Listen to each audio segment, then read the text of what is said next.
Today I'm out here in Pennsylvania with the all-new 2019 Kia Forte. Some of you may be asking, why is Kia reinventing their compact sedan in America when compact sedan sales seem to be slumping? Well, the reality is that some brands may be seeing slumping sales in the compact segment, but over the previous second generation's lifetime, Kia actually managed to double sales up to about 1/3 of where we see the Honda Civic. And of course, Kia does not have a dedicated performance version or a coupe version like we see in that Civic. So overall sales of the Forte have actually been doing very well, and that's exactly why we're seeing an all-new third generation model.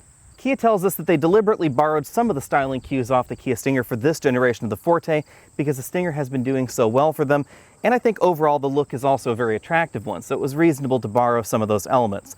We have the latest interpretation of Kia's Tiger Nose grille here. You'll notice that we have chrome bars on the bottom and on the top, but they don't circle the grille completely. We still have that little kink in there right in the middle. The model that we're driving has projector LED headlamps. These are optional. Base models will get projector halogen lamps. We have turn signals that are divorced from the headlamp module right down here, and then the fog lamps are actually inboard. Right there in the center, you can see that we have a radar cruise control sensor. Active safety features are all the rage these days, so we see more of those features in even the base trim of the Forte. All models for 2019 get collision warning with autonomous braking and lane keeping assistance. If you want to upgrade from there, you can also get blind spot monitoring, pedestrian detection, radar adaptive cruise control, and rear parking sensors. When I first read that the Forte was going to be getting autonomous emergency braking and some of those other features in even the base manual transmission model, I assumed that the base price would be a significant bump over 2018, but that's not actually the case. The Forte is not the least expensive entry in this segment, but it is still solidly below the Toyota Corolla and the Honda Civic. As seems to be pretty typical these days, the new model Forte is a little bit longer, a little bit wider, but actually a little bit taller than the previous generation. This is now at 182.7 inches long, almost exactly the same size as the Honda Civic. And that helps give us a little bit more room on the inside. Kia tells us that their goal with this generation of the Forte was to make it look a little bit sleeker, so that's why we have more of a fastback-like profile right back here. Although thankfully they didn't jam the floor as close to the ground as possible. So we actually get more headroom in the back than the Honda Civic, and that really is appreciated by me and taller people out there because you can fit a little bit more easily right there in the back than in some of the compact sedans in America. And Kia has given us a fairly large trunk out back as well. They have yet to announce a hatchback version of this generation of Forte, but we do expect to see that coming soon, probably in about the next year or so.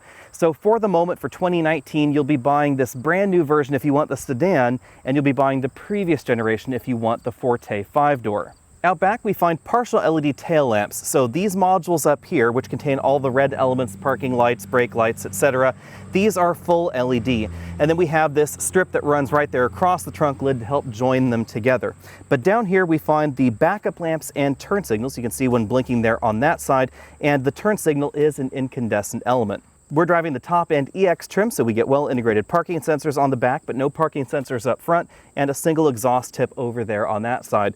I kind of like these glossy black inserts on the back. These sort of help tie it thematically with the front of the vehicle. Let me know what you think about that down there in the comment section below. Under the hood, we find a 2-liter 4-cylinder engine, very similar to the last model year of Forte. This produces 147 horsepower and 132 pound-feet of torque. It's mated to a 6-speed manual transmission only in the base trim. All other versions get an all-new continuously variable transmission. Everybody has to have their own name for CVTs, of course, so Kia is calling this one an IVT, an intelligent variable transmission, but whatever you want to call it, it's basically the same operational theme that we see under the hood of the Honda Civic, the Nissan Sentra, etc. But Kia tells us that the internals of this transmission are quite different from the competition's. This is the first one to use a chain instead of a belt. Kia tells us that using a chain instead of a metal belt like we see in the Honda Civic or in the Nissan Sentra helps give this vehicle faster shifts, a longer predicted lifetime, and of course better overall driving characteristics versus some of the other CVTs. But this is still going to feel more like a CVT, of course, than a traditional automatic. The trade-off for that different feeling, of course, is fuel economy, which hasn't really been Kia's forte in the past. You'll get 35 miles per gallon if you get the base model with the CVT, 34 if you get the other trims with the CVT, and you'll actually get the lowest fuel economy if you choose the base model with the manual. If this doesn't sound like enough power for you, then we don't have any confirmation yet, but the rumor mill is strongly saying that we should expect a sportier, higher horsepower version out of the Forte, perhaps sometime next year, so be sure and stay tuned for that. Bearing in mind that we are in the top-end trim, front seat comfort is pretty good for this segment. Although we don't find four-way adjustable lumbar support like we do find in some of the competition, this is a powered two-way unit only. We have a tilt telescopic steering column with a large range of motion, and in kind of an interesting touch, the passenger seat has a reasonable range of motion as well. And even if you get the base trim, we actually still get a six-way manual driver's seat over there instead of just a four-way manual driver's seat like we find in some of the competition. Although it's worth noting that if you move all the way up to this top-end trim, it is still not a powered seat, it is a manual design. Moving to the rear seats, we find a little bit less combined legroom than we find in the new Civic sedan, but more importantly than that, we actually find more headroom than we find in that Civic, and that actually makes these seats, I think, a little bit more comfortable, especially for adults. If I lean my head all the way back to the headrest, my head is not touching the ceiling, although it is very, very close. Now, in most of the entries in this segment, I would actually have a little bit less headroom in the real world. If I move to the middle of this rear seat back, my head does touch the ceiling because the seat is a little bit higher off the ground than the outboard seating positions. Keeping in mind that the Forte is still a compact sedan, you won't find as much room back here across the rear bench for adults or child seats as you'd find in something like a Kia Optima. Because we're in the top end trim, we have air vents right back here for the air conditioning, but all models do get heater ducts. The model that we're driving has 60/40 folding rear seats and a fold down center armrest with two cup holders. If you get the base trim of the Forte, then the rear seats fold as a single unit. Kia tells us that although the Rio is less expensive than the Forte, this is actually the model most purchased by first-time car buyers and people that are new to the Kia brand entirely. And that's why we find creature comforts on the inside, those comfortable back seats, and a relatively large trunk back here. 15.3 cubic feet is actually more than you'll find in some mid-size sedans in America. For instance, the Toyota Camry's trunk is actually a little bit smaller than this. Now, unlike some of Nissan's products, you cannot put a 22-inch roller bag in this position and still close the trunk lid, but it is really, really close. So if you had perhaps a 21-inch or smaller roller bag, you would likely be able to put luggage back here in that position. This is still a deep and large cargo area, however, and you can really shove those bags quite far back there. So you should be able to put a lot of cargo back here. In addition to that, we actually have a spare tire under that load floor, and interestingly enough, what looks like enough room to put a full-size spare tire if you want to get one aftermarket and then put it under there yourself. As we look around this interior, it is important to keep in mind that we are inside an EX trim with all of the options available. That's why we find this sunroof right there above the driver and front passengers' heads. Although there are a great number of features that you'll find in this interior that we do also see on the base model. The driver and the front passenger get height adjustable shoulder belts and two-way adjustable headrests. And since we are driving the EX trim, our model has leather upholstery.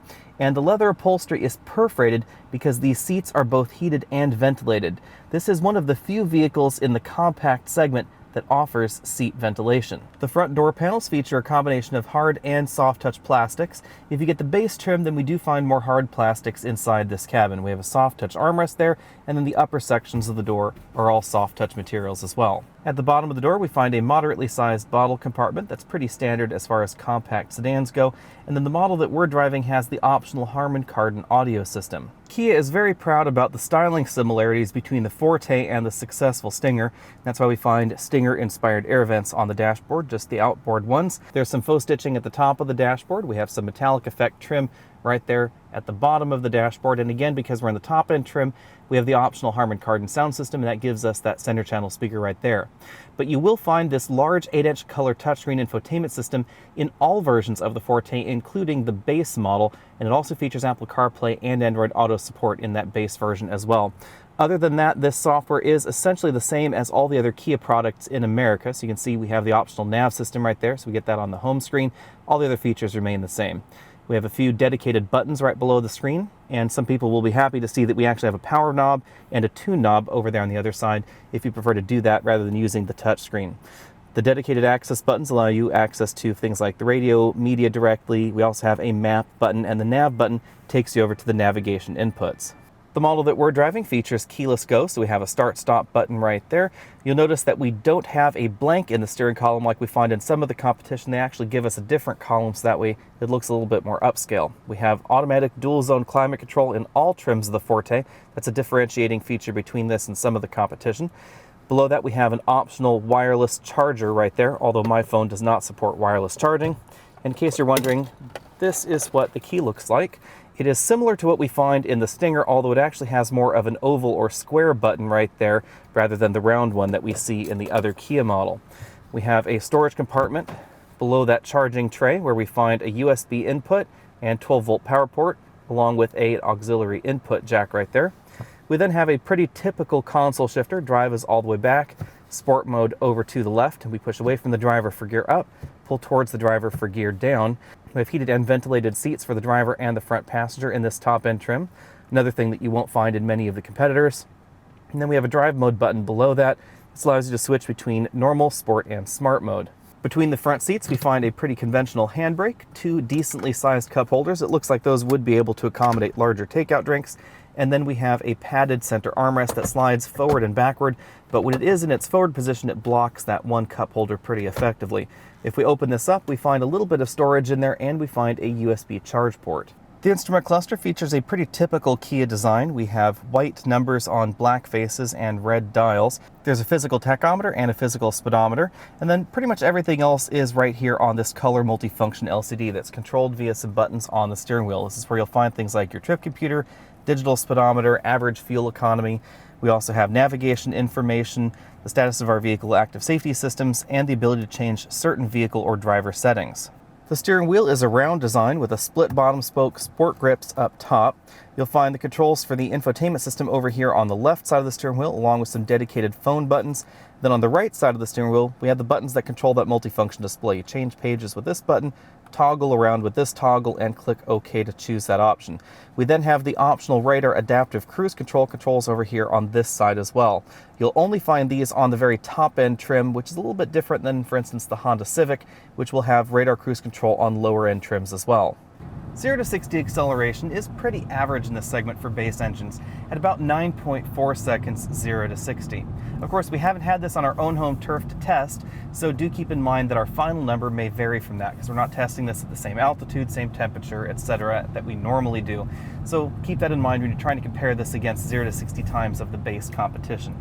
This is relatively similar to the Toyota Corolla, although the new Corolla hatchback has a CVT with a dedicated first gear to it. That does give it a slightly better launch. One of the things that we see out of this continuously variable transmission that we also see in Nissan's CVTs is that the ratio spread is not as broad as something like a 9-speed automatic or Honda's 10-speed automatic that you find in their larger vehicles. And that means that we don't have as aggressive a first gear. It really is obvious when you take a look at the 0 to 30 time. Although 9.5 seconds is pretty average in this segment for base models, by the time you work your way on up to the price tag on this EX trim, which is right around $25,000, then you will get better 0 to 60 performance in something like the Honda Civic. It does have that 1.5 liter turbo and get absolutely excellent acceleration out of that engine. Because of the roads around here in Pennsylvania where we have been testing this vehicle, I don't have any braking scores for you, but I'm going to guess that this is going to be in that 120 to 125 foot range. Again, pretty typical for a compact sedan.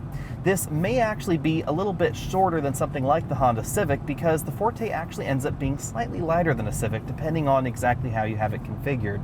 Overall handling is fairly good in this model. The handling feel is of course a little numb because we do have that electric power steering unit just like most of the competition, but the way that Kia has designed this system doesn't transmit quite as much feedback to the driver as something like a Mazda 3. Overall grip seems to be fairly good even though we don't have an independent suspension in the rear.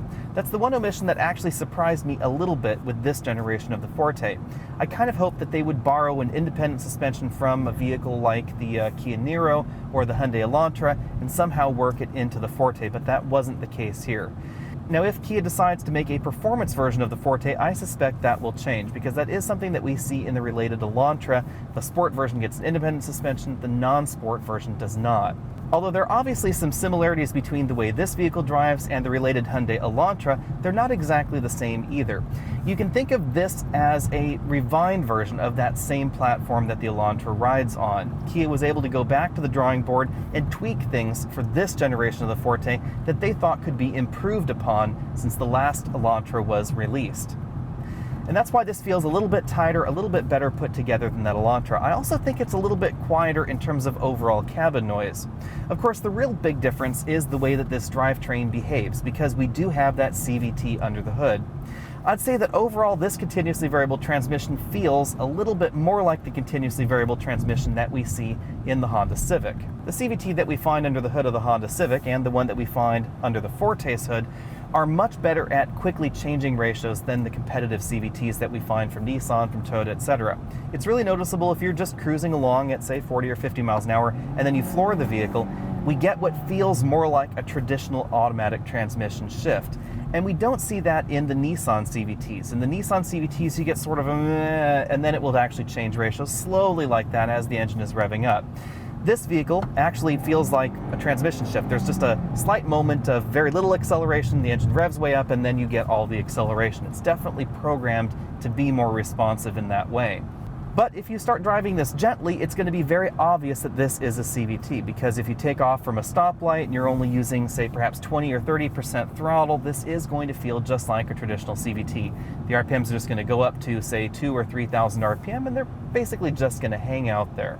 You can change the way the drivetrain behaves a little bit by using the drive mode button that's right there in the center console. If you put the vehicle in sport mode, it's going to tighten up the steering just a little bit, and it's also going to hold lower ratios a little bit longer, but it's not going to change the overall character of the vehicle. 0 to 60 is going to be basically the same, and it's still going to imitate an 8-speed automatic transmission if you're driving it more aggressively. This is basically the same thing that we see in Nissans, Hondas, etc. I can move this over to that manual mode, and I can manually shift this transmission if I want to. It does a fairly good job of imitating an automatic transmission in those moments, but the shifts between those gears still feel a little bit more like a CVT. Obviously, the payoff for that is fuel economy, and we have been getting pretty good fuel economy overall out here. Keep in mind again that we have been driving this out here in Pennsylvania, not on our own home test course, but we have been averaging about 31 miles per gallon or so over a day of mixed driving, 0 to 60 testing, etc. I suspect that if you were to drive this a little bit more gently, the advertised 34 miles per gallon would definitely be achievable. And that is thanks to the CVT. Now on the downside, it's not going to feel quite as engaging as the last Forte with its traditional automatic transmission under the hood. For those of you that are keeping track of fuel economy scores, you'll notice that 34 miles per gallon puts this definitely in competition with the likes of the Honda Civic, the Toyota Corolla, Mazda 3, etc. The Forte has always been a competent vehicle out on the road, but the last generation Forte definitely paled behind the current generation Honda Civic. So I'm really happy that Kia went back to the drawing board and tried to tweak as much as possible for this generation of the Forte to help keep it current. And I think that they've really done an excellent job there, because this feels a little bit different than the related Hyundai Elantra, which I do think falls a little bit behind that Honda Civic. Now, I don't think this has the chops to be direct competition with especially sport versions of the Civic, but versus comparably priced versions of the Civic, I actually think this does quite well. And now to the nitty-gritty. This will set you back $17,690 for the base FE trim if you want the manual transmission, $18,590 if you want the continuously variable transmission. And let me be perfectly honest, you want the CVT. It gets you noticeably better fuel economy, and it will get you 0 to 60 faster. I do love driving a manual transmission, but this CVT is really going to fit most people a little bit better, and it's the only transmission you'll find on the upper level trims as well.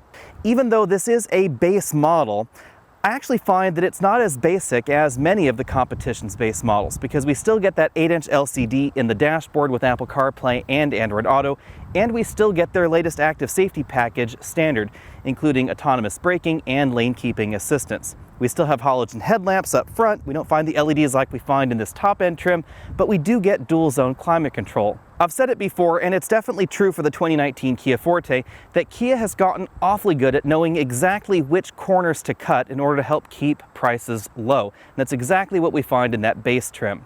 I think that the more true base trim for a lot of people is going to be the LXS trim, one step up from that at $19,090. The CVT becomes standard. We get 16-inch alloy wheels. The rear seat backs fold in that 60/40 fashion that most people want, and we get a lot more soft touch parts on the inside.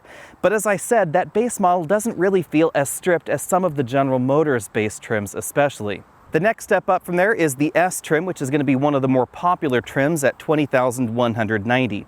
That gets you the 17-inch alloy wheels, wider tires, fog lamps, optional LED headlamps if you choose the optional available package, a leather-wrapped steering wheel, which does help improve the feel on the inside. We also get an upgrade to the infotainment software, which now includes UVO 3.